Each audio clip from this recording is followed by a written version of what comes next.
Após reunião do Copom, realizada na última semana, a taxa Selic diminuiu 0,5 ponto percentual e alcançou o menor patamar em 3 anos. Agora, a taxa de juros está em 13,25% ao ano. E para saber os impactos dessa redução na economia, na vida do brasileiro, conversamos agora com um economista e sócio fundador da Fatorial Investimentos, Jansen Costa.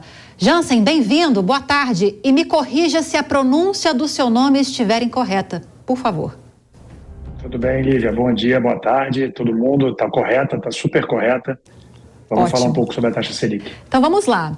A gente já repercutiu tanto sobre essa redução que foi anunciada pelo Copom na semana passada, uma redução que surpreendeu o mercado, ou pelo menos boa parte dele, que aguardava uma redução de 0,25 ponto percentual e foi de 0,5 ponto percentual, chegando nesse índice de 13,25% ao ano.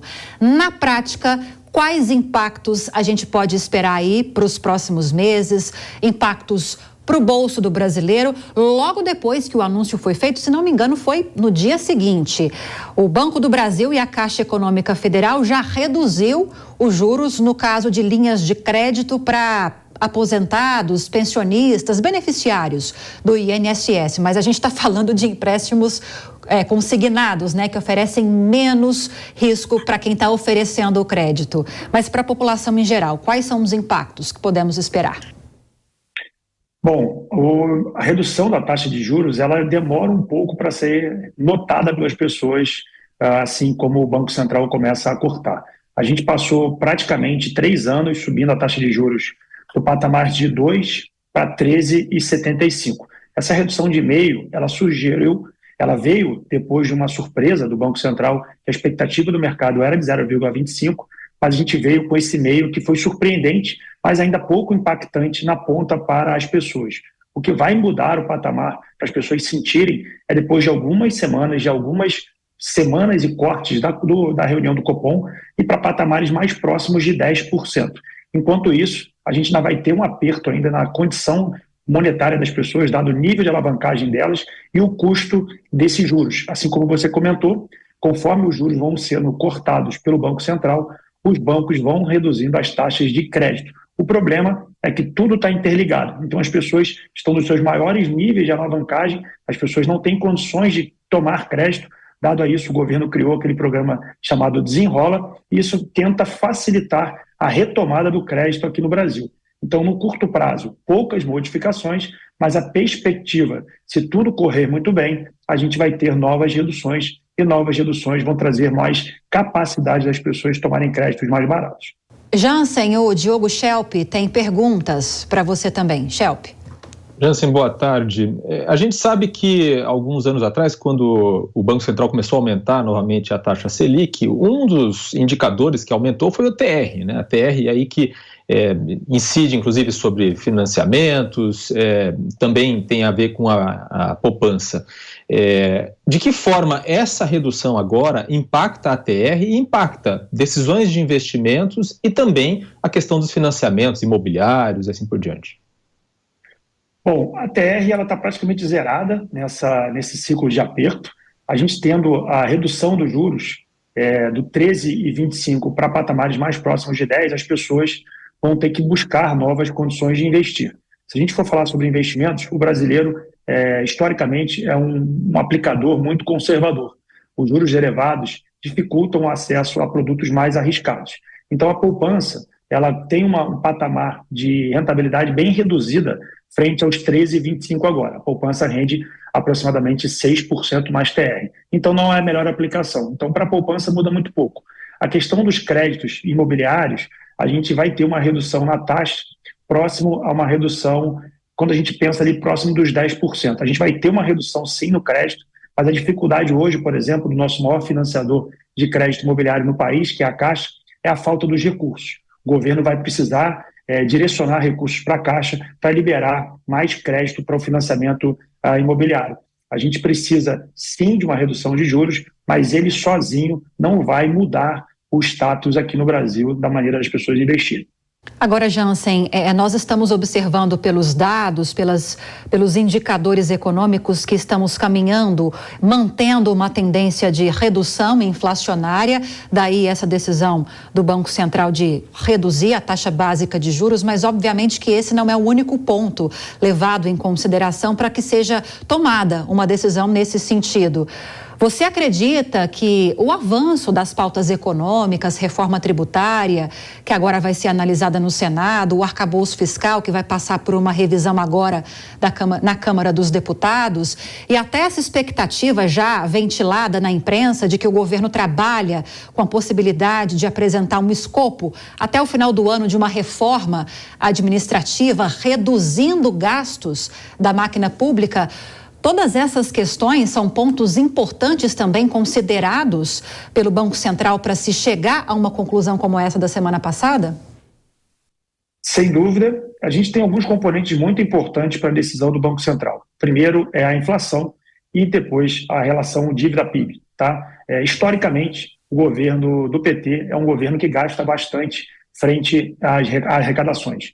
Então, o Haddad ele tem buscado o aumento da arrecadação para que feche o balanço zerado da nossa relação de gastos versus arrecadação. O que a gente tem hoje é um gasto maior do que a gente arrecada. Então, qual é o nosso principal problema? Controlar os gastos. Seria maravilhoso ter uma reforma administrativa e controlar os gastos. Eu não acredito que isso vai acontecer, é muita mudança no curto espaço de tempo. A gente tem algumas reformas que estão dadas pelo mercado, que são extremamente já aprovadas, mas ainda não passaram. Vocês acabaram de falar sobre a questão do teto dos gastos, que fez que o governo segurasse os gastos na parte de educação. O que está valendo ainda é o antigo arcabouço. Então, esse novo arcabouço fiscal precisa ser aprovado. Óbvio, uma vez ele aprovado, limitando ali os gastos na casa de 2,5%, o que vai facilitar muito, que foi o que facilitou no passado, foi o crescimento das receitas. Uma vez que o governo consiga arrecadar mais, ou o Brasil comece a crescer, isso vai facilitar essa questão que o governo busca em diminuir, na verdade, distribuir mais recursos para a população mais pobre. Então, a gente precisa que muita coisa aconteça para que o equilíbrio fiscal ocorra. Se não acontecer, a gente vai ver a inflação mudando de patamar, dificultando a queda que o mercado acredita na taxa de juros, a taxa Selic. Agora, já que o senhor citou o Fernando Haddad, ministro da Fazenda, ele tem enfatizado desde o início da gestão Lula sobre a importância da integração das políticas econômica e fiscal. Apesar de todas as críticas que a gente tem acompanhado, que o presidente Lula tem feito, personificando problemas na gestão da política monetária na figura do presidente do Banco Central, Roberto Campos Neto, por essas pautas que já estão caminhando no Congresso, pelo discurso, pelo menos do próprio ministro da Fazenda, Jansen, dá para dizer que o governo e Banco Central estão conseguindo manter, ou pelo menos caminhar nesse sentido de integração dessas políticas econômica e fiscal, ou estamos muito longe disso? Eu tenho a visão que o Congresso ele é um equilíbrio entre os interesses que o presidente tem e daquilo que é possível. Então, foi tentado fazer algumas modificações no Congresso Nacional durante esse ano que não passaram. Um bom exemplo disso foi a mudança do saneamento e outras tentativas do governo para mudar aquilo que já foi aprovado. Fernando Haddad ele se coloca como um ponto central entre do equilíbrio que o fiscal vem através da visão do Banco Central e daquilo que o governo busca gastar. Eu acho que o Congresso também tem um papel bastante importante na aprovação das reformas, mas quem tem a caneta é o Lula. O Lula tem esse interesse em gastar. Então, o que temos que fazer é acompanhar esses gastos. Se o governo conseguir gastar menos do que o Brasil crescer, dificilmente teremos problemas. Tá? A grande questão que pode nos afetar é que o Brasil não é uma ilha, a gente está conectado no mundo inteiro. Se o mundo inteiro entrar em uma recessão e dificultar esse processo de crescimento do Brasil, isso vai nos facilitar. Então, um agro, do jeito que veio no primeiro semestre, continuar de maneira pujante, trazendo riquezas para o Brasil, isso pode gerar novos crescimentos indiretos aqui no país, uma vez que a gente tem mais entrada de dólares aqui no país. O que não pode e o que não deveria é um governo mais gastador daquilo que arrecada e tendo dificuldade nas aprovações. A minha visão também com relação à reforma tributária, ela vai dar luz àquilo que a gente já sabe e pouco da população tem de clareza. Nós temos uma das maiores cargas tributárias no Brasil e o IVA, que deverá vir entre os maiores, se não o maior IVA do mundo, vai trazer luz. Então, uma vez que o IVA for aprovado, dificilmente teremos facilidade de subir o IVA frente às outras mudanças que teremos. Então, o IVA trará uma facilidade da população média de entender o nosso tamanho da carga tributária. Então, eu vejo isso com muito bons olhos. Isso vai trazer uma facilidade do entendimento e aí a gente vai ter um controle dos gastos, na minha visão, mais equilibrado do que temos hoje. Mais uma, Schelp. Sim, eu gostaria de saber sobre a perspectiva de inflação para o ano que vem, porque alguns especialistas que apostavam numa redução menor da Selic essa semana dizem que uma redução muito agressiva nas próximas reuniões do Copom pode colocar em risco o cumprimento, né, da meta de inflação do ano que vem. Como você vê isso? Schelp, sendo bastante honesto para você, o equilíbrio vai estar próximo ao dólar, né? O dólar ele vai ser um fiel da balança nesse corte de juros de maneira mais agressiva. O Banco Central ele vai ter, se olhar no curto prazo para uma inflação dos últimos 12 meses, uma facilidade em cortar. A grande dificuldade é como o mercado financeiro e como os analistas vão prever as inflações futuras. Se a gente continuar a ter novos gastos, novas isenções e novos jeitinhos no sentido da nova reforma tributária, dificilmente a gente vai ter uma ancoragem das inflações futuras. No curto prazo, eu acho que o atual presidente do Banco Central, frente à mudança que a gente vai ter no ano que vem do novo presidente, vai ser bastante agressivo no corte de curto prazo. O mercado projeta uma taxa Selic muito próxima a 10%. Acredito que serão novos cortes de 0,5 ponto percentual e vai se buscar ali um equilíbrio frente a esses cortes mais agressivos.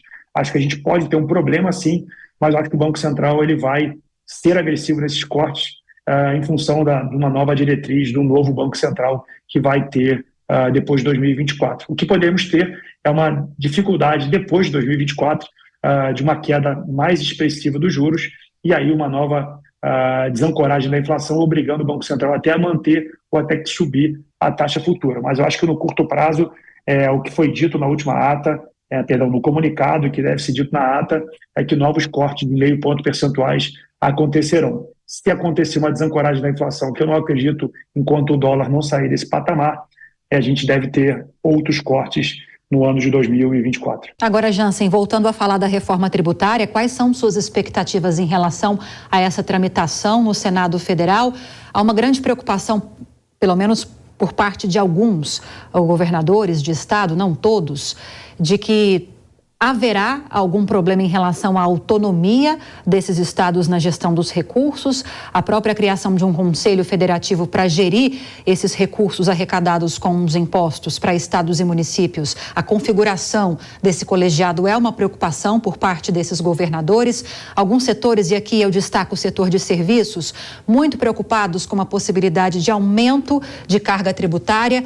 Há uma pressão muito forte por cima dos senadores para que essas questões, algumas distorções, digamos assim, que foram aprovadas na Câmara dos Deputados no contexto da reforma, sejam revistas agora no Senado Federal. Será que essa discussão vai demorar?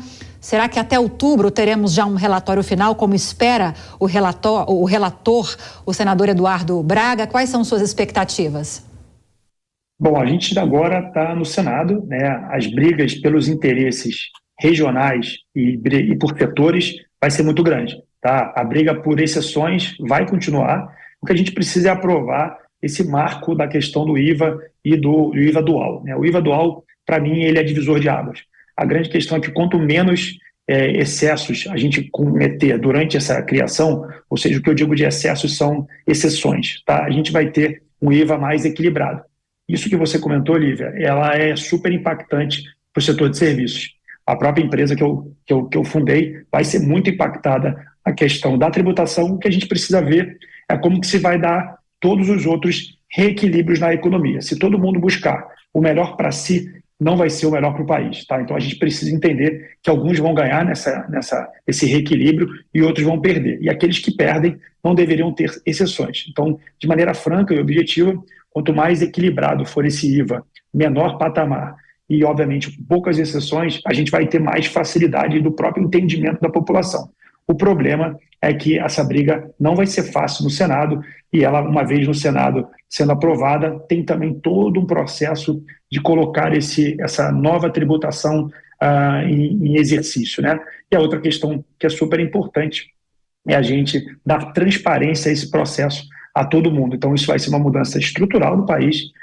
Todo mundo entende que isso precisa ser feito, mas, obviamente, os governadores vão tentar, aqueles que são produtores e não aqueles que serão os consumidores, de tentar buscar para si um pouco desse imposto que, obviamente, será tributado não na origem, sim no destino, que vai desequilibrar o que a gente tem hoje da maneira com que se arrecada.